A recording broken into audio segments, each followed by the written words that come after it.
Sports Show into the last quarter, but it's been a fair bit. We're going to get across, of course, the Crows and Port in a moment. But I want to ask you about this, mate, your cricketing background. There's been a lot of articles in the last couple of days about cricket and its waning as the most popular, one of the most popular sports in Australia through Test cricket. Now, obviously, we had a big following when England were involved, and they've touched on that, how people came back to it. And then when we play India, big crowds for India, but that's it. No one's interested anymore. No disrespect to the other countries. Pakistan are coming out here, but they're struggling to get any interest in that as far as the fan base goes. You've got your diehards that'll go. And then now they're saying also that the crowds have dropped off one-day cricket. Everybody's starting to get to the T20 around the world. This is and it's impacting here in Australia. In agreement or not? I'm a bit the other way. I thought that the interest was really waning slightly with the T20, and that the one-dayer was sort of coming back into vogue. But with the Test series, I agree with the Test series. At the moment, it's Australia, England, India. And then no one's going to go to the rest of them. Yes. South Africa have fallen off the perch. Yep. New Zealand have been pretty good, but New Zealand's New Zealand. They've never been a big draw card as far as Test cricket goes. No, but South Africa were. South Africa were. And so were the West Indies. And the West Indies were. Yes. But now, of course, they've fallen off the perch a bit. Nobody cares. Yes. So Test cricket's suffering there, but I still think the interest is in Test cricket after the Australia-England series is still there. Yes. And in fact, it's probably helped it a little bit. Yeah. I worried for Test cricket before the Ashes series. Then I thought, oh, hang on a minute, Test cricket's still got it. Oh, I think the Ashes save it. There's no doubt. But the concern is that it obviously used to fill the coffers up with the West Indies Test series. Used to fill up the coffers with the South African. That's not going to happen. So it's not happening. No. But at the same time, the younger generation are going, well, you're not interested. I'm definitely not interested. You know, because we normally followed that path. With mum and dad, went to the cricket, Test cricket, love it. Now it's, I want to get to the T20. You know, it's exciting, the music's going, the crackers are going, I don't have to stay for 5 days. And the standard for 5 days, unless it's India and England, is no good. It's funny, isn't it? It's really hard once you lose that interest in the next generation to bring it back.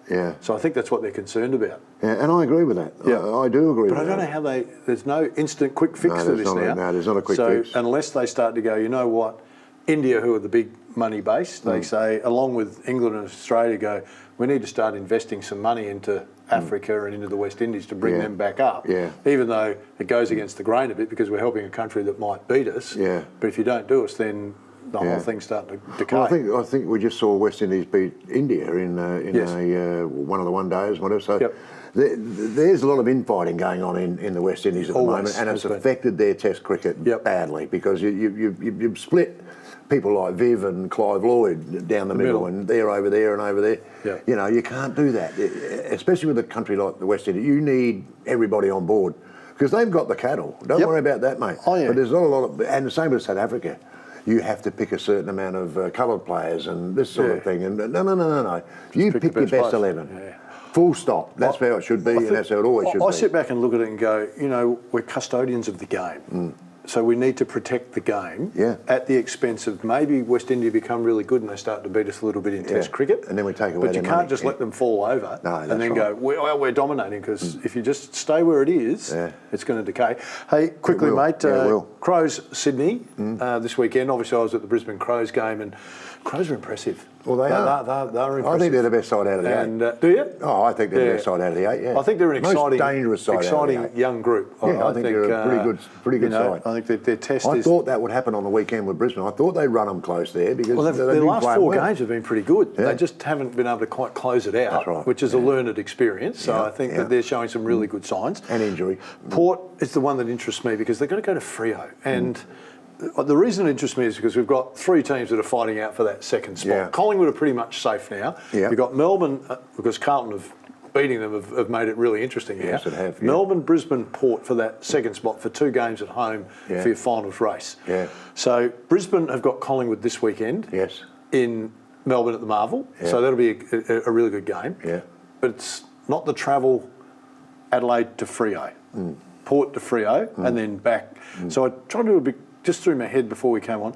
That's about a 5-hour road trip all up. Hour and a half to an hour before the game. 2.5, 3 hour flight over. Hour when you get there to get there. You're talking 5 hours. Then there's a bit of a time change. And Freo are playing pretty good. but then you've got to come back to play your next game. Yeah. So they need to win their two to be guaranteed. They're the most disadvantaged now by the draw. Yeah, well, Collingwood won't be travelling, that's for sure. They won't go anywhere. No, Collingwood aren't going anywhere. So Brisbane got Collingwood, then they're at home to St Kilda. Yeah. So they've got the tougher one. Obviously, they play in the top team, so a tougher game. Port have got Freo away, then Richmond at home. Yeah. Melbourne have Hawthorn at home, and then travel to Sydney to play. So that's a danger one. The Sydney one? Hawthorn. Absolutely. Hawthorn, Melbourne. Absolutely the way Hawthorn play. So they could potentially lose two. Yeah, they could. And they could potentially win two. That's right. But if you're just looking at from a purist point of view, I'm going, Port have got the biggest disadvantage with that Freo travel. Perth, So even if they win both, then Brisbane win both, and Melbourne might, if they win both, I think their percentage is better than Port and Brisbane. But Brisbane could finish in that second spot. Yes. But again, it's such an advantage when you don't travel much.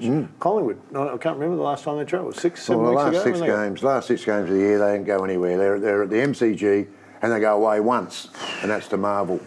Well, that's an away game. Well, it's an advantage. That's a load of rubbish, that is. But anyway, that's the way it is. Let's talk about these two quickly then. Crows, Sydney. Oh, mate, that is a tough game. Sydney got everything to play for. It's at Adelaide Oval, so Crows are tough at Adelaide Oval. Sydney aren't frightened of Adelaide Oval. No. I'm going Sydney. Going Sydney? Yeah, and I like Adelaide, but I'm going Sydney because I think with the forward line they have at the moment, with those players, they've got Heaney's and the Papleys and all these blokes lurking up there. I think they've got plenty to play. They've both got plenty to play for. I'm going for the Crows and you'll go for Port, so we don't even need to discuss the Port Freo game, but we do need to get out of here. I'm assuming you just automatically, I'm saying Port for you. Well, in Freo? Yeah. Easily. The more you get on, the more you get back. Okay, right. Okay. I hope you've enjoyed the show, everybody. Look forward to your company next week. Gamble responsibly. Gamble responsibly if it's involving Port Adelaide and Barry Curtin. And we'll look forward to your company next week. Bye for now.